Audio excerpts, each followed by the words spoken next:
Great article up by Ramona Shelburne detailing the Clippers Chris Paul split. And I'm not going to rehash the whole article. Definitely go check it out. But there are a lot of parallels that I think are relatable to many. Brandon OYES, host of Outsider Information. The funny thing about culture is people treat it like it's not just a buzzword. More often than not, that's all it is. People really don't have a functional concept of what culture is, and they think they've got a great culture because things are going well enough, and that's just not how it works. In the case of the Clippers and Chris Paul, this was a drastic miscalculation of how things were going to go, and proof is that the Clippers are having a terrible season, and they unceremoniously dismissed one of the greatest players, if not the greatest player in franchise history, in a way that only highlights the dysfunction.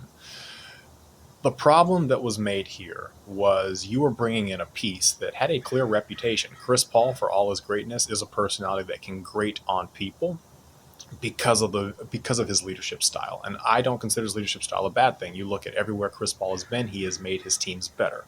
That is exactly what you want out of somebody with that leadership style. The problem is that the Clippers, with their veteran staff and shaky culture, were expecting Chris Paul to play a different role. And again, read the entire article. It's got quote snippets, the whole batch. And it blew up in everyone's face, and it resulted in them doing this. The parallel to what you might be feeling. We've all applied, interviewed, and ultimately gotten a job where the person who hired us is like, you're going to be great here. You've got so many skills that we're going to be able to use. And then they never use them. And maybe you're pointing out maybe flaws and efficiencies in a process. They get dismissed. Ultimately, frustration starts to build, and you're asking, well, why can't we fix these things? They're right here.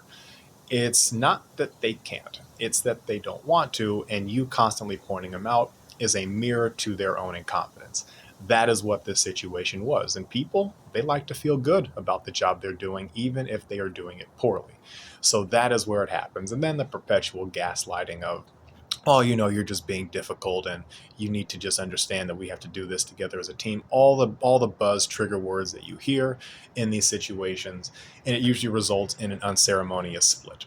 More common than you think. It's unfortunate, but that is the reality that we live in, especially when you've got the wrong people in leadership, which at that point they would just be managers. So again, go check out the article. It's definitely a good read. It's not super, super long like most of those deep dives, but a very relatable premise to what a lot of people feel in the workplace. So on that, stay safe, stay sane. Happy Tuesday. We will check you in the next one.